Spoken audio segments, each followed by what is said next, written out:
Hello and welcome to FO Live. As we ask, is another 9/11 inevitable? FO Live is brought to you by Fair Observer, a platform for citizen journalism with over 2,500 contributors from 90 different countries. And we would love you to join the conversation. So please do sign up for our newsletter, subscribe to our channel, follow us on social media, and of course you can publish with us. It's been 19 years since Al-Qaeda hijacked 4 planes and crashed them into the World Trade Center and Pentagon in the US, killing almost 3,000 people. And since then, of course, we've seen a number of other awful attacks in Paris, London, Mumbai, and elsewhere. And we like to remember those victims today. But who are today's terrorists? How will they attack next? And what can our intelligence community do to stop them? Well, here to answer some of those questions are our panel of speakers. Ian McCredie is a former senior British Foreign Office official. We have Glenn Carle, who's a retired CIA officer and author. Dr. Ishtiaq Ahmed is Professor Emeritus of Political Science at Stockholm University. And Atul Singh is the founder, CEO, and editor-in-chief of Fair Observer. And we would love you to get involved. So please do type your questions here on Zoom or on Facebook or on Twitter, and we'll put those questions directly to our speakers. And we expect to wrap up in just under an hour's time. Okay, without further ado, let's go to our first speaker, and that's Ian McCredie. Perhaps, Ian, if we can just start by explaining our terms. We've used 9/11 as shorthand for a mass casualty terrorist attack, but what actually is terrorism? And yeah, if you can just define what is terrorism for us before we then go on to explain what's happening in other parts of the world. Sure. Good morning to you. Good afternoon. Yes, terrorism depends very much on your point of view. Roughly speaking, you could say it's violence directed against a civilian target to achieve a political objective. But that happens in many, many contexts. If you go back to the Second World War, the Allies bombed Hamburg and killed 58,000 people in one night to achieve a political objective. And another 25,000 civilians were killed in Dresden in one night. So to put that in context, the terrorist attacks we've seen recently, even 9/11, are small by comparison. And you can use the word terrorism to mean a number of things. Are we talking about asymmetric warfare? We hear a lot about that. Or guerrilla warfare, or low intensity conflict. If you're on the other side of the equation, those are terms you might prefer to hear. You might say it's resistance, or it's the fight back against an oppressive or totalitarian enemy or oppressor.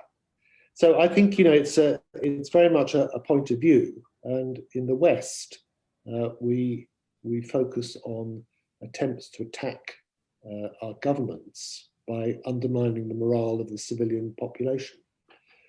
And this is always regarded as something universally bad. I remember, you know, starting off my career a long, long time ago, before I started work, studying the terrorist attacks going on in Cyprus. General Grievous and the Yoka movement were fighting against British imperialism. They were all branded as terrorists. They all thought themselves as fighting a liberation war. You could say the same about the IRA, or ZANU or ZAPU in Rhodesia, Zimbabwe, and many other people like that.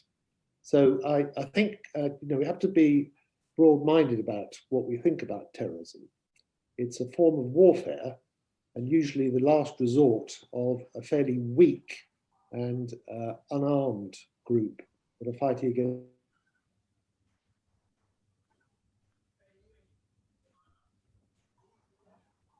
Ian, I think we've just lost your connection, sadly. Hopefully we can get you, there we go. Oh, you back up, excellent. Do you have a few more words to say, or shall we go on to Glenn next? Go on to Glenn. We'll go on to Glenn. Okay. So Glenn, obviously, as Ian was saying, it is a sort of value-laden judgment. And I know that you wrote the US intelligence community's threat assessments for George W. Bush, and I think you were ordered to say that Islamic terrorism was the biggest threat to the US. Can you comment a little bit about that? Yes, well, the United States government and really every interested party has struggled to define what terrorism means, because as Ian was touching upon, it's very important what perspective you take to assess a specific act or issue. But it seems the best definition that the international community and the United States government have come to is to define terrorism broadly as an act to affect public opinion and government policy by a non-state actor which uses violence or the threat thereof. And that can be a freedom fighter or a terrorist, depending on perspective. In my own career, which like most officers in the CIA and the American National Intelligence community or establishment, we were all drawn into the all-consuming, quote, war on terror after the attack of September 11, 2001. In my case, I had been working on terrorism issues actually for, oh gosh, off and on 15 years prior to that, going back to the mid-'80s. And the intelligence community was not taken by surprise at all by the attack of 9/11 and had been aware that Islamic extremism had posed a lethal threat to American blood and treasure and Western blood and treasure for many years. The point that you touch upon is politically important, certainly in the American context, and then for all of us because of what the United States did, is every year the United States intelligence community, which includes in particular the CIA and the FBI in this instance, has to assess what the threats are to domestic security and international positions of the United States. And every year, the assessment has been, going back long before I was even involved, so for decades, that the greatest single threat to American security and peace was domestic, American-grown, indigenous, right-wing militias and groups. However, after 9/11, as I said, the war on terror became all-defining and all-consuming. And when the intelligence community said, well, here's the rank order to the extent that we can establish it of our threats, we put the militias up front and up top and Islamic-inspired groups and individuals below, but a real one. And we were really ordered to remove that from our assessments because that did not jibe with the policies of the Bush administration. We found the same thing happening in recent years under the Trump administration. So that's how we were ordered really to reshape our assessments to correspond to the political positions of the then administration. Interesting. Okay, Glenn, we might come back to that point because it raises so many questions. But if I can just bring in Dr. Ishtiaq Ahmed, our previous two speakers mentioned that terrorism is a sort of non-state form of violence, if you like. But could it be said that terrorism can also be state-sponsored? What's the situation in Pakistan, for example? Well, some of the examples given of like the British going and bombing Dresden and all are acts of state terrorism. That these things happen, I mean, it's a matter of defining who is the terrorist. And we are agreed that a terrorist for one is the freedom fighter for another. But let me connect this whole idea of Pakistan, the garrison state, and its unenviable reputation that it promotes terrorism. It grew out of the experience of the so-called Afghan Jihad, where the Pakistan military and ISI were involved in a central role. They fought that war on behalf of the Americans and the Saudis primarily. And they got the feeling that if they can defeat the Soviet Union, they can also conduct a righteous war against all those states or people who are oppressing Muslims. And that led them to supporting freedom fighters, terrorists in India's Kashmir, and some targets were hit also in mainland India, the most notorious being the 26th November 2008 attack. But the thing is that apart from this subjective feeling that we were conducting a righteous war, the capacity to do that was quite impressive, after the Afghan war was over. And Pakistan had real experience of all this, of how to send freedom fighters and conduct the war. But the arms and most of the training over the years had come from first the Americans, then Pakistan had acquired arms from China. And then at one stage when the Iran-Saudi Arabia conflict started, sectarian, Pakistan sided with Saudi Arabia. What we see now is that the Americans have stopped giving military aid to Pakistan. China is an ally, but I think there's a question about whether China would like to promote terrorism in Pakistan. Saudi Arabia also, I don't think, can anymore arm Pakistan for a conflict with Iran. Well, not at the moment. So I think that capacity has been degraded quite a lot. But once in a while, we do hear that Pakistan was involved in some terrorist activities. The last one that I remember is when Indian Prime Minister Modi visited the a wedding, with the family of Prime Minister Nawaz Sharif. And when he went back, there was a terrorist attack in Pathankot. And two more have followed since then. So I think Pakistan's tradition of using, if you want to call it terrorism or righteous war, has been degraded, but it's still there. So that's how I would say that Pakistan has been involved in this since the Afghan Jihad. Okay, but I think right now the world is well informed, and I think the reprisals which will follow from any major action would be too terrible for Pakistan. So I think that will deter any such action comparable to what happened in Mumbai, for example. Okay.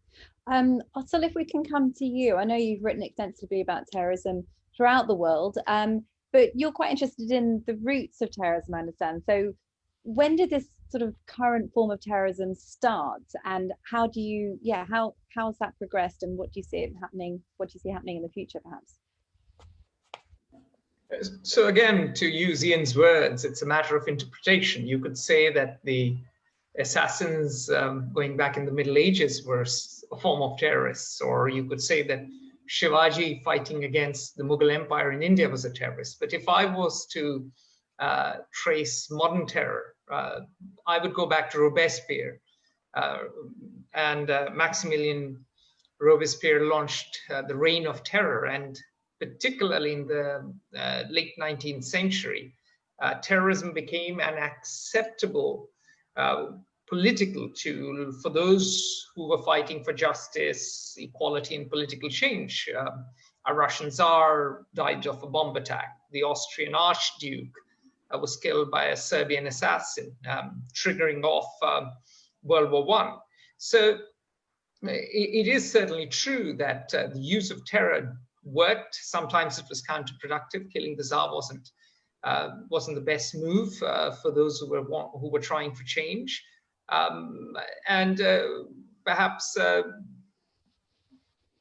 the assassination of the Archduke did lead to the dissolution of the Austro-Hungarian Empire. So it probably, from the lenses of those people who perpetrated the attack, achieved its purpose. There were terrorist attacks by Jewish radicals. The Irgun was famous for it. King David Hotel, that bombing is well known. particularly amongst the British.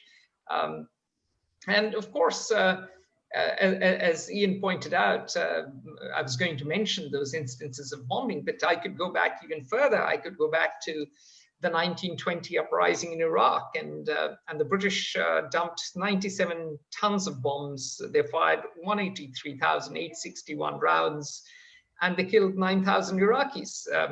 And Winston Churchill was strongly in favor of using poisoned gas against uncivilized tribes to spread a lively terror. So terrorism as a tool was used not just by small groups, but also by large states, and it was appropriated by various groups. And in my view, what happens is that the weaker group resorted increasingly to greater terror, because the IRA, or for that matter, or the Irish Republican Army, or for that matter, many of the Palestinian groups felt that they had no other way to fight back against a far bigger power than use a campaign of terror to further their political ends. Of course, we could go on forever, but this is in broad brush, I would say, the modern roots of terror. And what you see with both far-right groups and Islamic terrorists is that they feed off two things. One is struggling economies and high unemployment, young men not having things to do in communities that are broken down. And so that's the supply side. And then the demand side is there are toxic ideologies that demand the use of terror. So instead of, let's say, a campaign of a mass movement of nonviolent change, people say, let's blow things up, and you will achieve either utopia in this life or heaven in afterlife. And that becomes particularly toxic and dangerous. Okay, really interesting. Ian, let's come back to you with those sort of toxic ideologies. We have seen that over this last year, obviously with COVID, that terrorism attacks did quieten down a bit, although they seem to be on the rise a little bit again. What's your assessment of today's terrorist threats? Where do they come from? What do they look like now? Yes, I think to pick up on what Atul just said, yes, you need a medium in which the terrorist groups are going to swim. So unemployment, alienation of a substantial part of the population, a group that feels that it's oppressed and cannot fight back by any other way. And I would say that, we should remember that quite often terrorist attacks do achieve their objectives, as with the Palestinian groups and the IRA and IOCA and ZANU and ZAPU, the ANC of South Africa. So there is some hope here, and that's why people sometimes start off down that track, even if often they lose, like Al-Qaeda. So yes, it has been a little bit quieter, notwithstanding the attacks in France. I actually see the prospects for further conflict rising at the moment, because there is a dramatic rise in inequality and poverty around the world as a result of the financial implications of COVID. I think those are only just beginning to feed through. And a lot of the underprivileged around the world are going to feel that even more than they did before. So I think the medium for some sort of political action is there.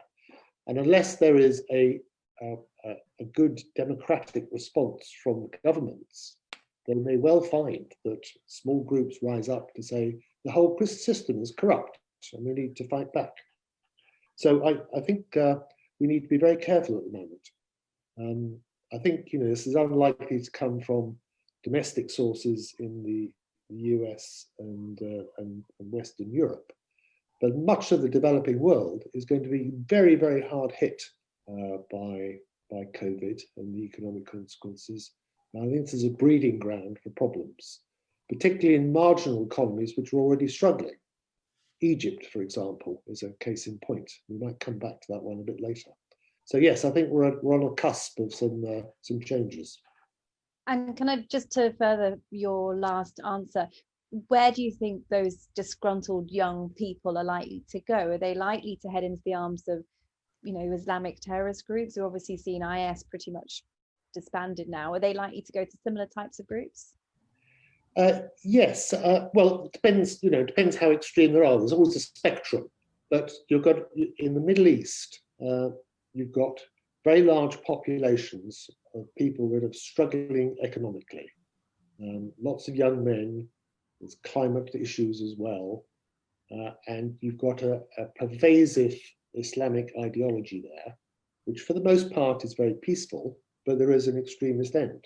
So there will be a migration towards some part of that. Yes, and if they are oppressed by totalitarian military governments and their secret police, this is likely to lead to a violent reaction. And that may also be extended to governments that support them. And that's where the West is more vulnerable. So yes, I think there is an issue. Okay. Glenn, I know that you spoke a little bit about your time when you were writing that report for George W. Bush's administration. And I think you said that you was almost coerced into saying that Islamic terrorism was the biggest threat at the time. What's the feeling now? Is the US focused perhaps more on Russia and China than it is on these individual acts of terror that may come from Islamic fundamental groups? Well, one would like to think there's a rational hierarchy of issues to address conducted by the government, and generally speaking, the professionals will endeavor to be rational, although we all have received opinions of which we aren't even aware. But I don't want to confuse the geostrategic issues of the rise of China and the resurgence, renaissance in some ways of Russian ambitions and actions with that of terrorism. Clearly, the only existential systemic threats to America's position are from the rising great powers. A misconception, and a grievous one in consequence, for the past 20 years has been that Islamic terrorism has posed an existential threat to Western civilization, specifically to the United States, that the Sharia is going to be imposed on farmers in Iowa imminently. And this continues to divide even the experts. To simplify a little bit, there are the two camps, the people who perceive it as a global threat, an existential one, the war and terror supporters and developers, and those who took a more regional and sociological, I would say, textured approach, arguing that it's a phenomenon that needs to be addressed by the likes of Ian and me in our careers, but not by the entire resources of a or the great powers of the world. So the threats are viewed even by conservative Republicans, I think, in the American context of the rise of China, the change of the international order, America's position in the world is infinitely more substantial an issue than that of terrorism. But terrorism will be with us after we are gone. And I'd like to talk just for a moment about the terrorism. I do differ that with the giving the primacy to economic dislocation and struggling as a principal cause and motivator of terrorism.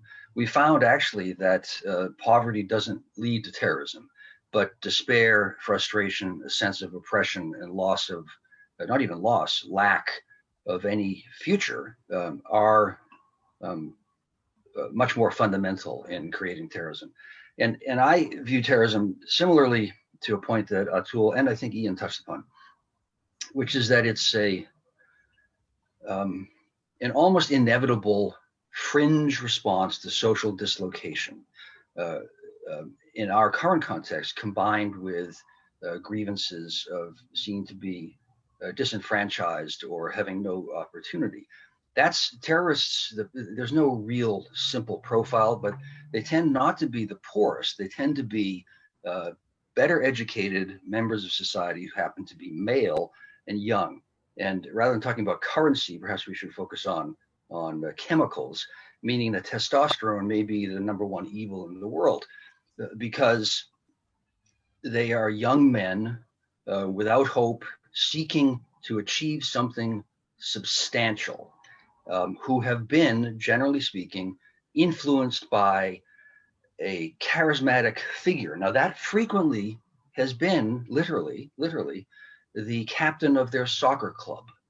It doesn't have to be Napoleon who's inspiring someone, or Muhammad. It just has to be Glenn Carle, who came back from Afghanistan and tells tales of daring do, to the 16-year-old who says, "Oh, what an adventure, what an inspiring thing. I just sell candy on the street, but I could be a man." That's far more frequently what happens.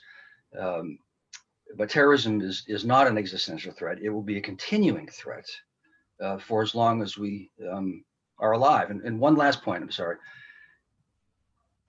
The nature of Islamic terrorism specifically, but terrorism in general, has evolved in the past 20 years. When the agency was hunting Al-Qaeda, terrorist organizations were coherent, hierarchical groups with command and control. We have entered now, and we largely destroyed Al-Qaeda, not entirely, but largely. But we've largely entered now an era of networked, dissociated acts and actors. So you have what experts would refer to as inspired jihadists, as opposed to members of Al-Qaeda, say. Someone like me sitting here reading, looking at the internet, who says, "My goodness, there's injustice here. I need to do something." And I am moved by this philosophy, this ideology, this theology, and I can do something. And so they act almost on their own. Most of the claims by ISIS to have closely telecommanded the operations in France are baloney. It's true that these individuals subscribe, identify with the ideology, the movement, the aspirations, the frustrations, the anger, and so on. But they act largely without command and control. It's a much harder problem to address for Ian and my successors than going after a coherent group. Okay, so testosterone's to blame by the sound of it. I might just go to Atul on that point, in fact, because you wrote in 2016 for Fair Observer that I think it was called The Age of Fear, Anger, Hate and Terror. So I just wondered if you can briefly, in a couple of minutes, just explain what you meant by that and if that's the driver for terrorism today. Well, I would largely agree with Glenn that yes, it is frustration, it is despair, it is a lack of hope that leads to it. So there's fear that your future is getting worse. There's anger that elites are unjustly oppressing you. And let's remember that everyone was promised the end of history. The gospel of globalization was meant to lift everyone's boats, but it has failed. It has failed a vast majority of the world. And it has failed a large number of working classes. And it has failed a lot of educated, relatively better educated men who thought they would have opportunities and, let's say, be CEO of Goldman Sachs. And they can't, in their wildest potential, get there. Potential possibilities, and then they turn their energy to something else, inspired by someone charismatic, and so fear, anger, hate, because a lot of this ideology is directed at the other. It is the Israelis who are oppressing the Palestinians. It is the Jews who have an evil conspiracy. It is the Indians who are now following fascist ideology, as Imran Khan always puts it. And when you get this direction of hate, then it builds up towards terror. And I would agree with Glenn as far as the American experience goes. For America, Al-Qaeda was a distraction, but France has a bigger problem. India has a bigger problem. Look, in India, we had to deal with terror, as Professor Ishtiaq Ahmed very rightly said, after the Afghan jihad, and even before the uprising in Kashmir. Pakistan funded the Sikh insurgency. I remember as a child, I come from a military family. My father was an eminent military surgeon, and the wards would be full of wounded soldiers coming back from Punjab, shot to bits, blown up, different parts of the body gone. So, you know, my childhood grew up seeing wounded soldiers. And then, of course, Kashmir blew up in '89. I served there as an officer myself. And we have a large Muslim population ourselves, larger as a percentage than France, which has the largest in Western Europe.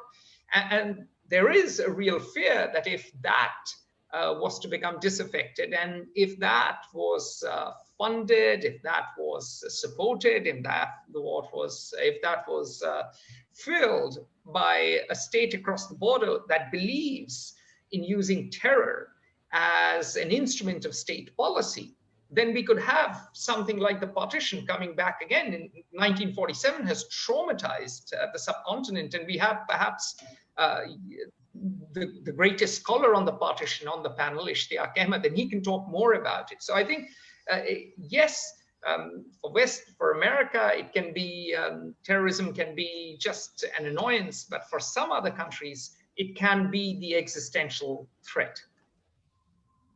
Okay, thank you, Atul. So Dr. Ahmed, if we can come to you next, is it the existential threat in Pakistan? And also if we can just answer a question that we've had messaged here on Zoom from Mr. Gokul Tampi from India. He's asked, are most terrorist attacks nowadays religious, and what can we do about that?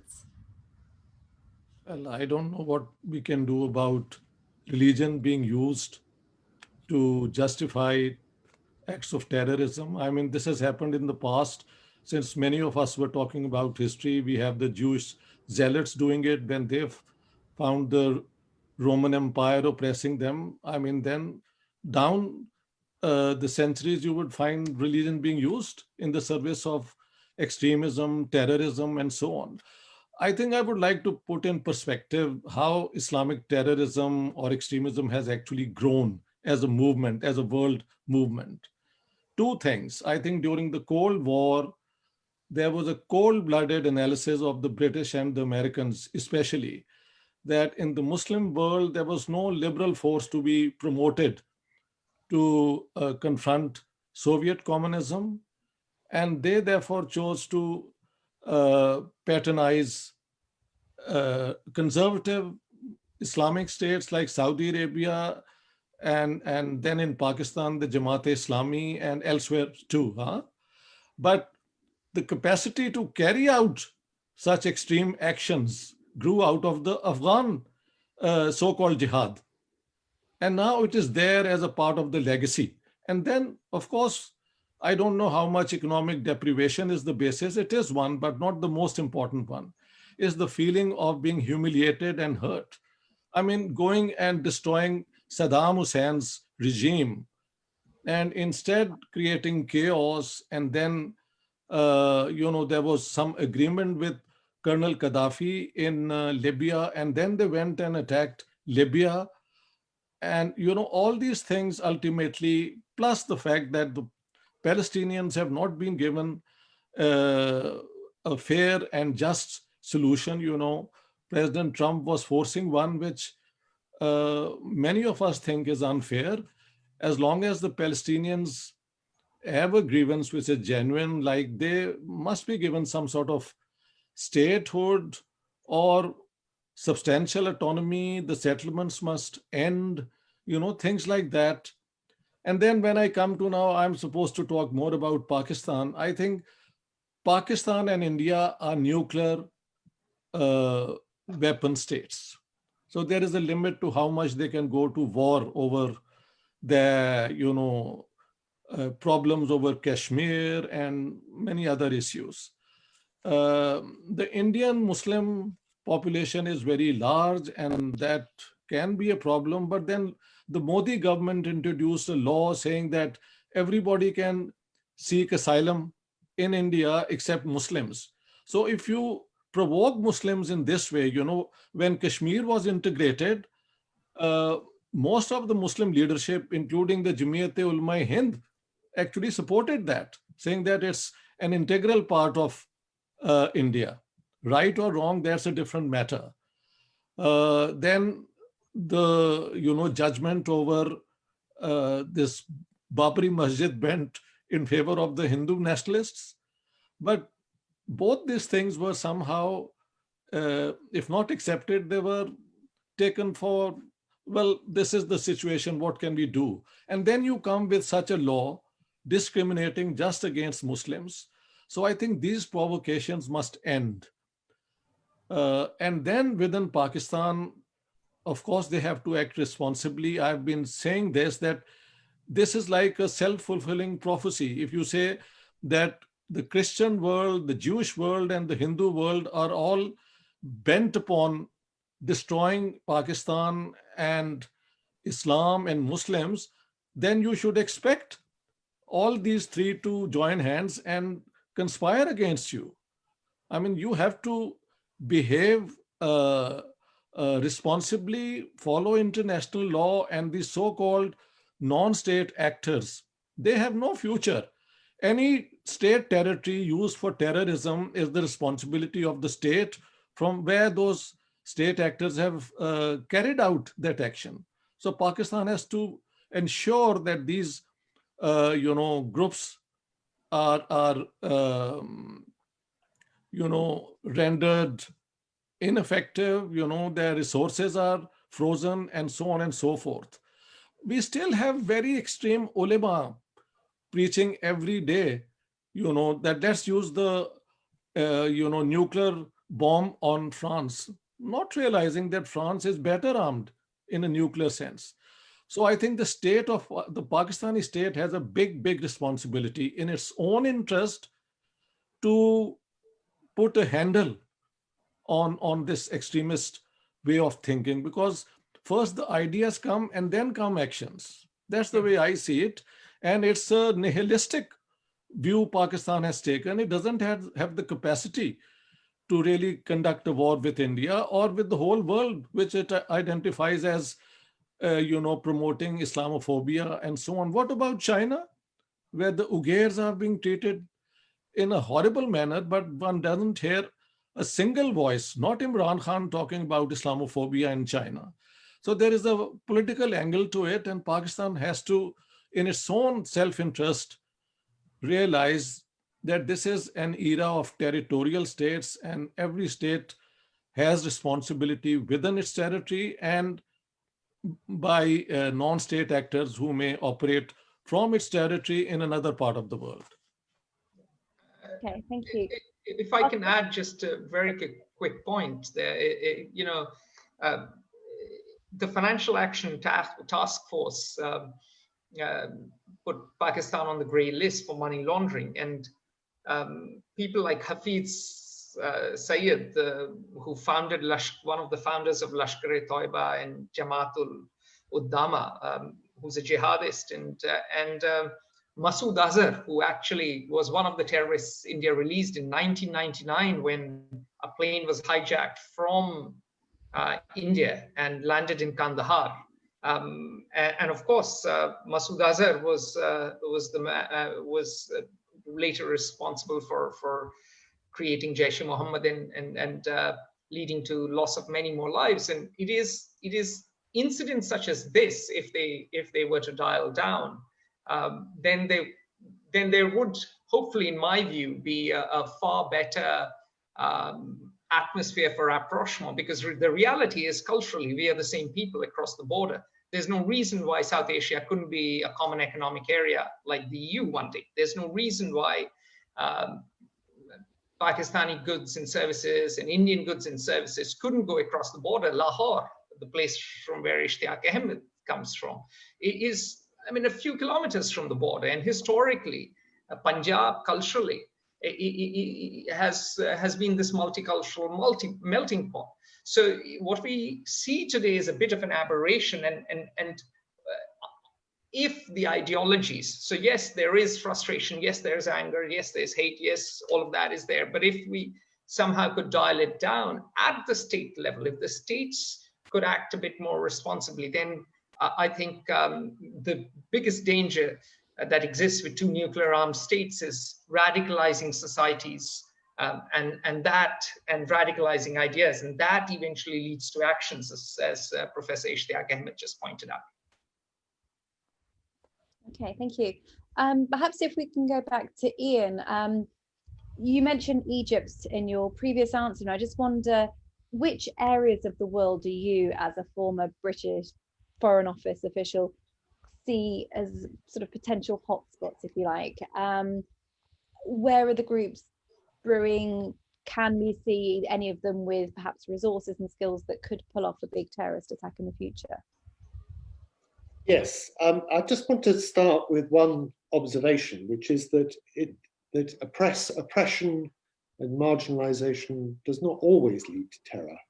It's always been fascinating to me that the Native Americans did not resort to a terrorist campaign to try and dislodge the European settlers. That never happened, and nor did the freed slaves in the US resort to terrorism. In fact, they pursued a peaceful civil rights movement during Mahatma Gandhi, the peaceful civil rights movement in India that led to independence. So it doesn't always happen, but it can do. And I think the congregation, as Atul said, lots of young men, lots of testosterone, and a charismatic leader can lead to a disaster. So I think Egypt is certainly a hotspot, and because you do have those ingredients there, and you have a ready-made political organization in the Muslim Brotherhood to mobilize lots of them. And I think as something to point out about the changing climate is that there's going to be a flight from the Nile Delta as it becomes ever more difficult to live there into the cities, and a flight of lots of young men into the cities in Egypt, as happened in Syria as a result of the drought there, leads to political instability. There's no jobs, no political representation, despair and alienation. Violence is often the only resource that some of them feel they have. Yes, the whole of the subcontinent has got many of those characteristics as well. And I think the lack of political representation for large numbers of minorities in both India and Pakistan is an issue. Similarly, China, I think the Uyghurs, do have the capacity to fight back, but of course they are under exceptionally heavy surveillance and oppression at the moment. But I wouldn't be surprised to see some reaction in Eastern Chinese cities. So lots of places. One place we don't see any sort of terrorism is in Latin America, which always is a surprise because there are many alienated groups there. We've seen the Shining Path and people like that trying to fight for the liberation of some indigenous groups, but we haven't seen the type of terrorism down there that we fear here in the West. So yes, lots of hotspots around. I think they don't have to be very big hotspots, because as you look at the minority communities in Western Europe, actually only a few hundred people are needed to feel oppressed to form a small terrorist group. And it's not hard to get weapons, or drones, or small amounts of chemicals and create havoc. So that's quite on the cards. I mean, I remember, if you cast your mind back before 9/11, there was the big anthrax scare. Was that just after 9/11? And I remember on one occasion, an envelope containing some white powder was sent to the Brentwood postal sorting building here in Washington. And they had to evacuate the building. And as far as I know, it has never been reoccupied. So one small envelope of talcum powder can create enormous destruction. So yes, we are still vulnerable to that. Okay, Glenn, perhaps it would be interesting to hear from you what your view is on the potential hotspots.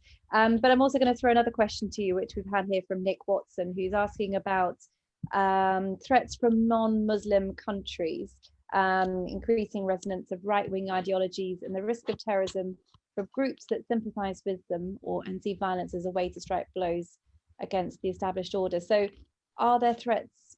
Yeah, which countries perhaps do you see as potential hotspots, and what's the issue actually with those non-Islamic countries? Are we seeing a rise of terrorism there?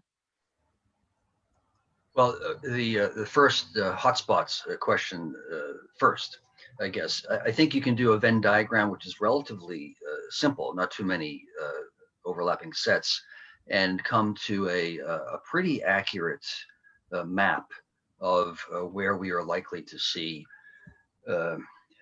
social unrest, political instability, and terrorism. The three things frequently going together, but not necessarily so. And here it's testosterone and demographics are very important. And I'm not being facetious at all. If you look at the Middle East, you look at birth rates, the number of the percentage of the population below 20, in particular, unemployed males. You look at societies that have, or governments that have struggled to provide remotely efficient or fair administration of justice in society. And then you look at the increasing existential impacts of global warming. I prefer to say global warming to climate change because it's more accurate and it's less a euphemism to please the anti-science crowd. And the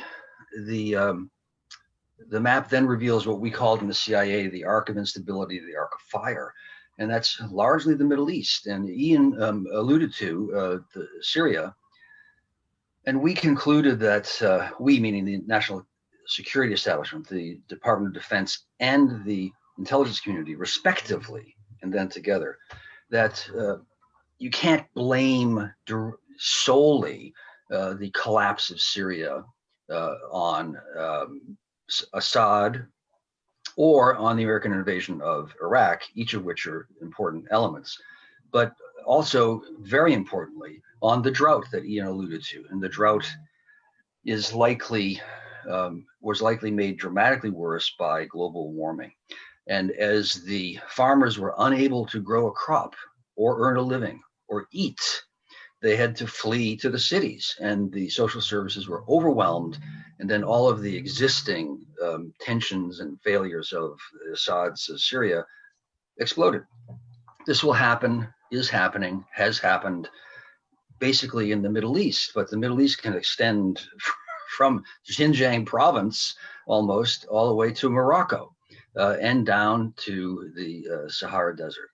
So that's the area of the world which is most likely, because of the environmental, economic, and then social political stresses, which will have as a consequence this small but very troubling sort of appendage or phenomenon of terrorism. And the demographics are very, very important. There's the Israelis in 1982, when they invaded Lebanon, they found themselves with, I think it was 200 members of, I believe, Hezbollah at the time, who were fighters and terrorists, both either, and they didn't know what to do with them. They said, we can't let them go, we can't keep them, what are we to do? And the solution was, and it will sound apocryphal, but it is true, was they found them wives. And none of them have since, to my knowledge, which now goes back a number of years, returned to their earlier life of trying to kill Israelis. So that's where it will happen. The second part of the question, I forget.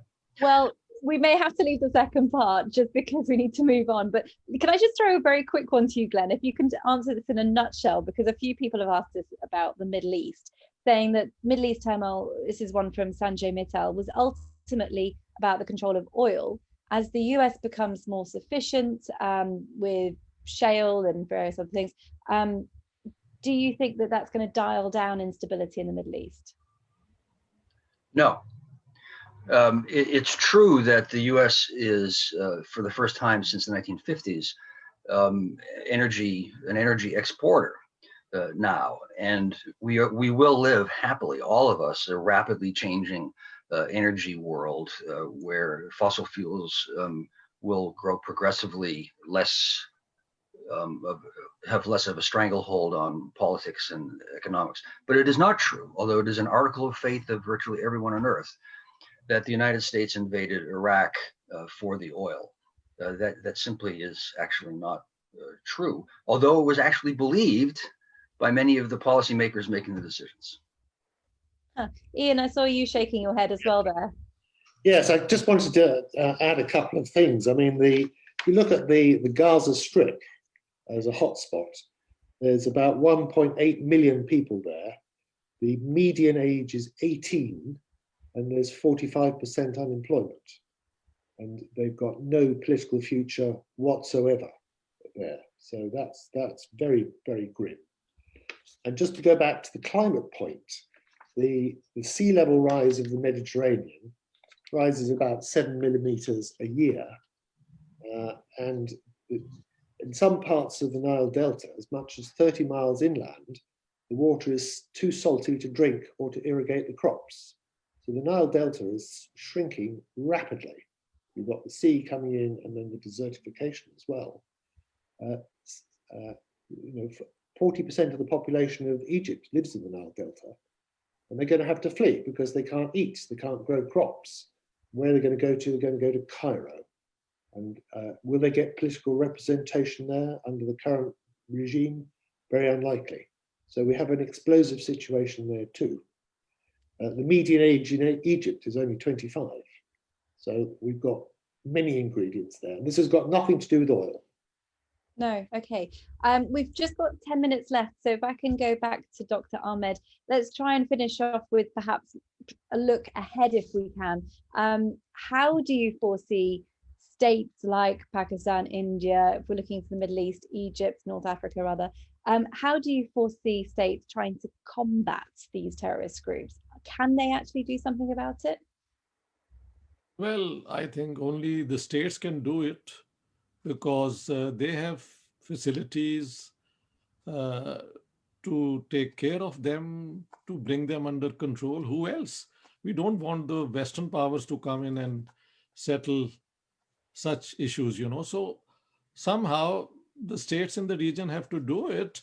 And I would say that in the subcontinent, Atul made a very important point that there is so much which is common. And if poverty is a reason for frustration and so on, there is all the objective need for cooperation. I've always said in my work that Pakistan has used this geostrategic advantage during the Cold War and then in the Middle East for military purposes.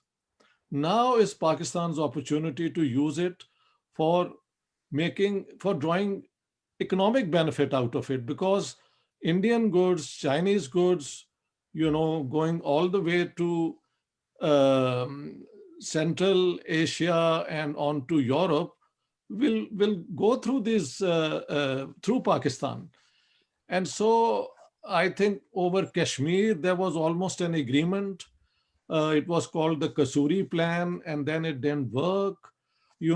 Some people I've noticed have mentioned how the BJP has been taking extremist positions to subvert peace, moves. And of course, on the Pakistan side, I know even better how they do it. So somehow these two states are, if they can be convinced, at least in South Asia, there can be peace. We have SAARC framework for ensuring that we have something like the European Union or its rudimentary sort of, framework to build on. Things are already there. And in the Middle East, I think once the Israeli-Arab problem is solved amicably, I think there would be enough reason to normalize societies and somehow to go back to an Islam which is more like tradition, private thing. When I was growing up in Pakistan, one talked about jihad as something which has happened in the past. It was part of the glory, history. But nobody thought we are going to conduct jihad in our own times. We were drafted into the Afghan jihad, and from there onwards, all this extremism is now a part of the state and of society, and you have all these terrorist cells. For example, some of them even went and attacked the GHQ, the general headquarters of the Pakistan military, killing officers there. So these people are lethal and they have to be taken care of, but this can only be done by some enlightened leadership emerging in Pakistan and in India, and hopefully in the rest of the world. Atul, just a few final words, perhaps. Enlightened leadership, what are the chances of that happening? Well, not too much in the short term, but in the long term, as the challenges mount, presumably such a leadership could and would emerge. After all, the French Revolution occurred in 1789, and it led to much upheaval, Napoleonic Wars, but it did eventually lead to a democratic republic, and eventually Europe managed to create welfare states after 2 world wars. So there probably will be a period of churning. On the one hand, there have to be solutions to the social strains, to the political pressures, to the economic and environmental challenges, to the extreme inequality, because extreme inequality and lack of social mobility, this can often lead to a lot of violence, because people today do not expect to remain serfs. Expectations have changed in the 20th century. It's not the 13th century. It's not the 9th century. So at some point, there has to be some of that promise of the gospel of globalization or the brave new world of the end of history coming through. And political systems will have to change, because you can't have the promise that, oh, you can go vote and everything will be fine and we'll all sing Kumbaya and we'll have economic growth and you'll have American style lifestyles for everyone. Not that most Americans these days have it, but you know, if there is a disjuncture between promise, then the peril of terrorism shoots up. Also, one thing we haven't talked about, and Peter Isaacson has pointed out, the role of the media and social media in particular is going to be crucial, because people no longer have a sense of past, no longer have a sense of time or context, and they take things completely out of proportion. And with the virality inbuilt in social media, with filter bubbles and echo chambers, you get this extraordinary tool of propaganda which can act as on steroids. So you have, of course, disaffection, the supply side, and then you have the demand side for this terror from toxic ideologies, and you add the catalyst, social media, lovely Mark Zuckerberg and Jack Dorsey and their profit-maximizing multi-billion-dollar empires, and what you can get is a pretty volcanic eruption. But hopefully, in the long term, we'll weather it as we've weathered other challenges. Okay, thank you to all of our speakers, and thank you to you as well at home, watching and listening and sending us your questions. Unfortunately, we've had a huge amount of questions in the last 5 minutes and we're just about to wrap up. So I think the best thing is to write your thoughts down and to contact us on Fair Observer. Hopefully we can get a discussion going and we can even write an article and do some sort of follow-up on this. So as I say, you can continue the discussion at Fair Observer. You can sign up for our newsletter, subscribe to our YouTube channel, and follow us on social media. And we would love to hear your views, as I just mentioned. So please do join the conversation and become a Fair Observer. See you next time.